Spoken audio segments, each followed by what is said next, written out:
soon as 2:20 hits, the streets are flooded with kids.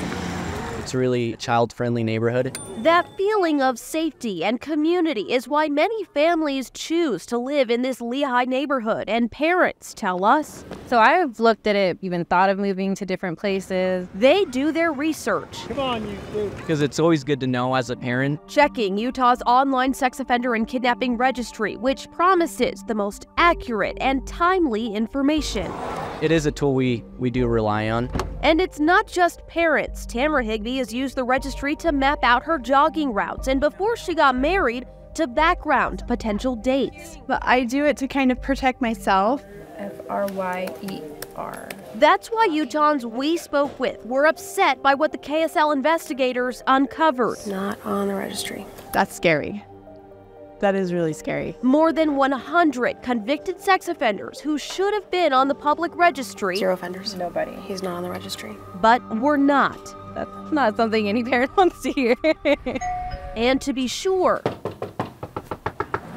we tracked some of them down. Are you aware that he's not on the registry? I mean, it kind of makes me sick to my stomach. We won't be showing you the names and faces of convicted sex offenders tonight.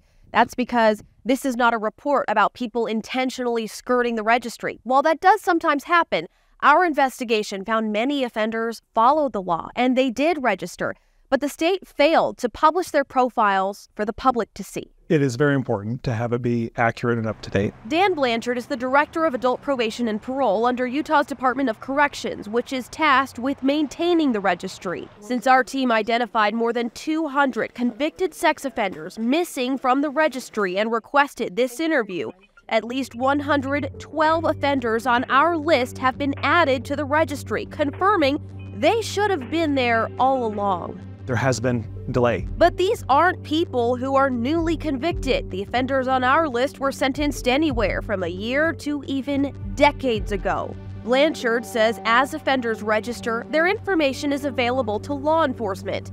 The delay has been with the public side of the registry, the one Utah families rely on. That's what happened with a man living in this Lehigh neighborhood near an elementary school, sentenced to probation in March of 2022. According to court records, investigators found more than 160,000 files of child pornography on his computer, and he admitted to fantasizing about children he sees in public. Supervision records show he's been updating his registry information as required, but the public didn't see it. Is it acceptable that his neighbors didn't know he was a registered sex offender for more than 500 days? No, it's not acceptable. He should have been and shown on the public side of the registry. The Lehigh man's information popped onto the registry on September 27th, more than a year after our team first alerted the state about offenders missing from the registry.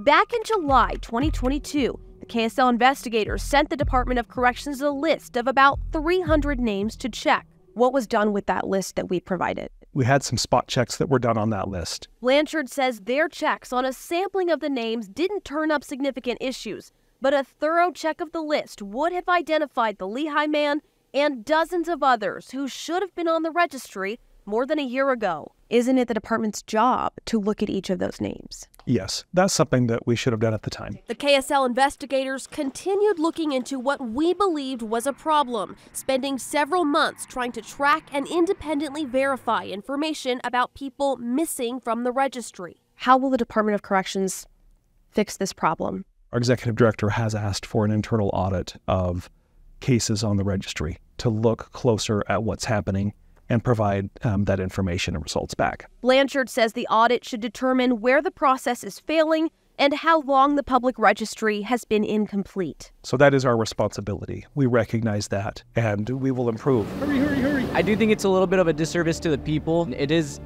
the safety for our children. Utahns who rely on the registry to be an accurate source of public safety information tell us It's frustration. It's anger, and it's kind of a little bit of fear. they want the state to do better. Think about how you would feel if you were in that situation, finding out that you're living next to someone that's probably looking at your kid a way that they shouldn't.